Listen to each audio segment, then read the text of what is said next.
이거는 이제 교과서에 나오는 증례를 제가 하나 갖고 왔습니다. 이 증례는 편두통을 얘기하는 건데요. 의사가 생각하는 편두통이 어떤 두통인지 한번 살펴보겠습니다. 이름이 나아파씨입니다. 나아파씨. 이름 잘 지어야 되겠죠. 나아파씨가 왔어요. 37세 여자 환자인데 10년 전서부터 머리가 아프다 안 아프다 하셨습니다. 주로 한쪽 머리가 아픈데 욱신욱신한 두통이고요. 일을 할지 못할 정도고 두통이 있으면 누워 있어야 됩니다. 그 다음에 안구가 빠질 것 같고 메스꺼리고 두통이 있으면 밥을 먹지 못하고 구토를 하면 조금 편해집니다. 소리에 예민해지고 하루가 지나야 두통이 좋아진다고 얘기하고 있고요. 젊었을 때는 생리할 때 머리가 조금 더 아프다 이렇게 얘기하는 사람들도 있습니다. 근데 CT를 촬영했더니 이상이 없더라 이렇게 들었습니다. 이게 교과서에 나오는 아주 전형적인 편두통입니다. 욱신욱신하게 아프고, 그렇죠? 편두통인데 편두만 아프면 편두통이 아니고 양쪽 머리가 아플 수도 있다는 것을 얘기를 해줍니다. 이거는 한국 사람들을 대상으로 조사를 한 건데요. 편두통인데 한쪽만 아픈 사람들은 24, 27 해가지고 한 50% 정도밖에 안 되죠. 네, 양쪽이 아픈 사람들도 꽤 됩니다. 그 다음에 편두통은 굉장히 심한 두통이라고 앞에서도 말씀드렸습니다. 어느 정도로 심하냐 하면 일을 못할 정도로, 내가 두통 때문에 일에 지장을 받는 정도로 머리가 아픕니다. 그 다음에 보통 평균적으로 저희가 하루 잡는데 길면 3일까지 누워 있어야 되는 사람들도 있습니다. 그 다음에 같이 동반될 수 있는 증상은 메스꺼리고 심하면 토하는 사람도 있고요. 눈알이 빠지는 것처럼 아픈 사람도 있고요. 남의 살같이 건드려서 이게 머리만 이렇게 스쳐도 아프다는 사람들이 있습니다. 여기 안경 닦는 여기가 좀 불편하다는 사람들도 있고요. 빗질을 못하겠다 이러시는 분들도 계시죠? 어두운 조용한 방에 누워서 잠을 자면 조금 나아지는 경우가 있고, 그래서 편두통 환자들이 와서 얘기하는 말들입니다. 눈이 빠질 것 같다. 체하면 머리가 아프다. 조금만 시끄러워도 짜증나 죽겠다. 약을 먹고 자야 좋아진다. 약을 안 먹고 싶은데 약을 안 먹을 수가 없다. 그렇죠? 그 다음에 월경 때 아파서 꼼짝 못한다. 스트레스 받으면 머리가 더 아프다. 감기 걸려도 머리가 더 아프다. 이거는 공통적으로 편두통 환자분들이 많이 얘기하시는 대사입니다. 이렇게 머리가 아프죠. 여기 눈 빠질 것 같은 거 있죠? 눈이 이렇게 아프고 욱신욱신하고, 그렇죠?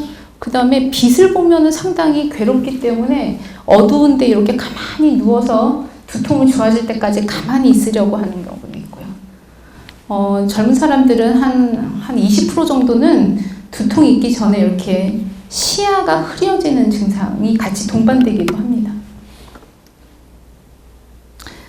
여기서 질문 하나 드리겠습니다. 이게 역대 우리나라 두통약 광고 모델들 제가 다 뽑아놨는데요. 공통점이 있습니다. 공통점. 무엇일까요? 예? 그렇죠. 다 여성분입니다. 다 여성분. 그렇죠? 근데 얼마 전에 머식이라는 두통약에서 잘생긴 남자 모델을 기용을 했습니다. 굉장히 획기적인 모델을 쓴 거거든요.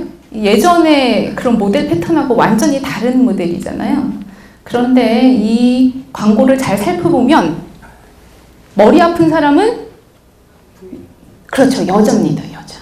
여기 뭐 남편이거나 남자친구거나 이 모델이 머리가 아픈 게 아니고 머리 아픈 사람은 여자입니다. 여자. 그쵸? 이거는 뭘 뜻하는 걸까요? 여자들이 머리가 더 잘 아프다는 겁니다. 그죠? 왜 머리가 많이 아플까요? 여자들이. 스트레스를 많이 받아서? 집안일이 고돼서? 그런 것도 있겠죠. 있을 텐데 의학적으로는 여성 호르몬 때문에 머리가 더 아프다고 생각을 합니다. 그래서 그래서 요거를 잘 보시면은요, 이거 이제 남자 그래프고 이게 여자 그래프거든요. 태어나서 10대, 그러니까 뭐 초등학교 때 이럴 때는 남자나 여자나 두통 빈도가 거의 비슷해요. 그러다가 초경을 지나서 사춘기가 되잖아요. 사춘기가 되면 여자는 이렇게 올라갑니다. 남자는 그대로인데. 남자는 어렸을 때부터 노인이 될 때까지 두통 빈도가 거의 비슷합니다. 하지만 여자는 초경을 지나서 이게 2차 성징이 일어나면 이렇게 올라갔다가 폐경이 되면서 쑥 떨어집니다. 이거는 여성 호르몬이랑 관계가 많다는 뜻이겠죠. 그렇죠? 근데 편두통 환자들이 매일 머리가 아플까요? 그렇지 않죠. 아프다 안 아프다 그럽니다. 그러면 나는 어제는 괜찮았는데 오늘 왜 머리가 아프냐를 잘 따져봐야 되겠죠. 편두통은 그냥 모든 사람들이 다 편두통을 가지고 있는 게 아닙니다. 편두통은 타고나는 겁니다. 타고나는 거. 유전적으로 내가 편두통 기질을 타고나는 건데 이게 부모한테 받을 수도 있고 부모한테 받지 않아도 새로운 게 생길 수도 있고요. 내가 모르는 조상에서 내려올 수도 있습니다. 중요한 거는 타고난 체질이라고 생각을 하는 거죠. 마치 왜 술 먹으면 얼굴 빨개지는 사람들 이런 체질이라고 생각하잖아요. 나는 그런 체질을 타고났다고 생각하잖아요. 근데 술이라는 게 들어와야 얼굴이 벌게지는 것처럼 편두통도 편두통을 타고난 기질이 있는 사람이 편두통을 유발하는 인자가 들어오면 편두통이 나온다고 생각을 하는 겁니다. 그래서 편두통을 유발하는 인자를 뭔지를 잘 알아야 내가 오늘 머리가 아픈데 이 두통을 유발하는 인자가 무엇인지 찾아낼 수 있습니다. 그래서 잘 보시면 편두통 환자들은요 조금만 잠을 잘 못 자도 머리 아픕니다. 그리고 그래서 나는 요즘에 피곤해서 머리가 아플까봐 오늘 푹 자겠다 이래서 늦잠을 자도 머리가 아픕니다. 그리고 낮잠을 안 자는 사람들이 낮잠을 자도 머리가 아픕니다. 중요한 거는 수면 패턴이 바뀔 때 머리가 아픕니다. 그래서 두통 환자들은요 정해진 시간에 자고 정해진 시간에 일어나는 게 굉장히 중요합니다. 그래서 주중에 바쁘셨더라도 주말에도 주중과 똑같이 생활하셔야 됩니다. 그래서 주말에 늦잠 자거나 주말에 피곤했으니까 낮잠 자면은 머리가 아플 수 있습니다. 그 다음에 날씨하고도 관계 있고요. 더워도 생기고 추워도 생기고 음식하고도 생기고요. 그 다음에 굶어도 생깁니다. 그래서 편두통 환자들은 배가 비면 안 돼요. 그래서 배가 비지 않게 조금이라도 식사를 해 주셔야 두통이 유발이 되지 않습니다. 스트레스 당연하겠죠. 그 다음에 햇빛에 유발되는 사람들도 있고 호르몬 변화, 폐경, 월경, 배란 이런 호르몬 변화에 따라서 생기는 사람들도 있습니다. 음식하고도 관계가 많아요. 이런 걸 잘 모르시면 머리 아픈데 다 스트레스라고 생각하시고 넘기게 됩니다. 그렇죠? 어떤 음식이 편두통을 유발할까요? 소세지, 훈제 식품, 그 다음에 피클, 절임 식품, 초콜릿, 그 다음에 중국 음식, 라면 이런 것도 마찬가지고요. 치즈도 그렇고 와인, 술, 그 다음에 조미료가 많이 들어있는 음식도 머리가 아플 수 있습니다. 그래서 편두통 환자분들이 이런 거를 꼼꼼하게 살펴보셔야 되거든요. 그래서 나는 중국 음식을 먹으니까 머리가 아픈 것 같다. 이러시면은 치료는 어떻게 해야 될까요? 안 먹는 게 치료겠죠. 그렇게 첫 번째 그렇게 접근을 해나가는 게 두통 치료의 첫걸음입니다. 그래서 정리를 해보면 편두통 환자의 뇌는 무슨 병이 있는 게 아니라 예민하다고 인식하시면 됩니다. 뇌가 딴 사람보다 예민하게 타고났다. 그렇죠? 뭐 혈관이 어떻게 되고 뭐 어떻게 되고 다치고 뭐 뇌 신경이 어떻게 되고 하지 않고 예민하다. 뇌가. 그래서 예민한 뇌, 까칠한 뇌라고 제가 적어놨죠? 예민한 뇌혈관, 예민한 신경 이 뇌를 구조에 둘러싸고 있는 것들이 딴 사람보다 좀 예민하고 까칠하다고 생각하시면 되겠습니다. 두통은 저희가 이제 역치라는 말을 쓰는데요. 커트라인이 있어요, 머리에. 커트라인을 넘어가면 두통으로 연결이 됩니다. 내가 굶으면 머리가 아픈데 굶을 때마다 머리가 아프냐? 그렇지 않습니다.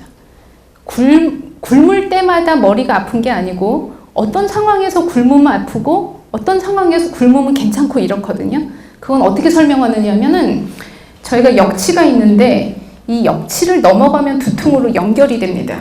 그런데 내가 너무 필요한 상황, 내가 스트레스 받는 상황, 아니면 잠을 못 잔 상황에서는 역치가 쭉 내려옵니다.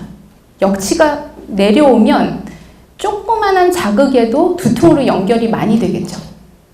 그죠? 내가 운동을 열심히 하고 내가 컨디션이 아주 좋고 잠도 잘 자고 컨디션이 아주 좋은 상태다 이러면은 역치가 쭉 올라갑니다.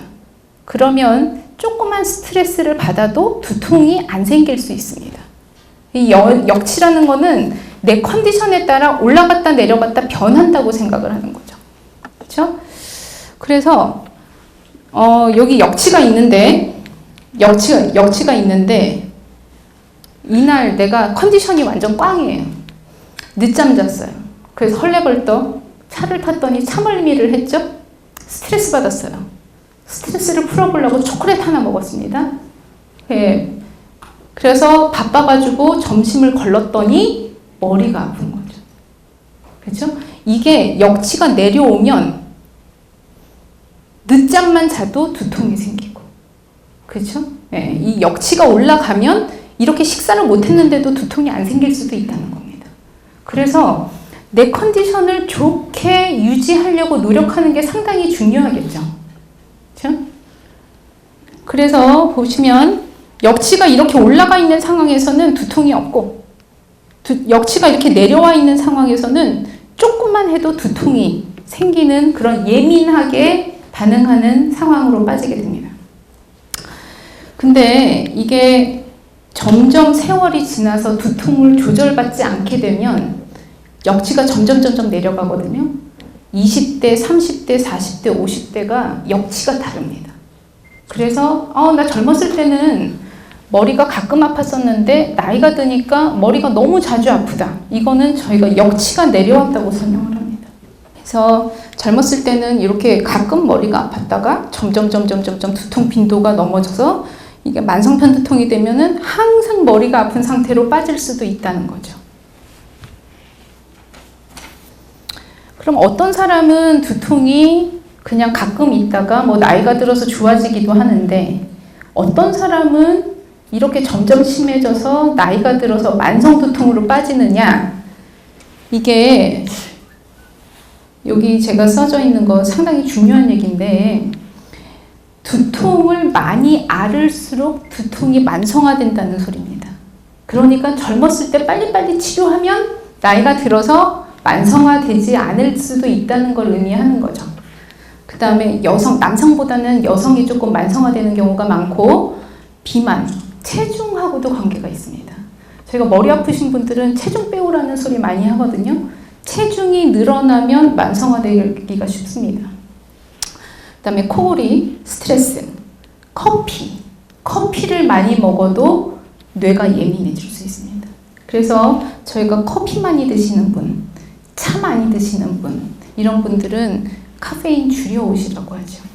그 다음에 약물, 진통제 너무 무분별하게 많이 사용하는 것도 두통 빈도를 높이는 것 중에 하나입니다.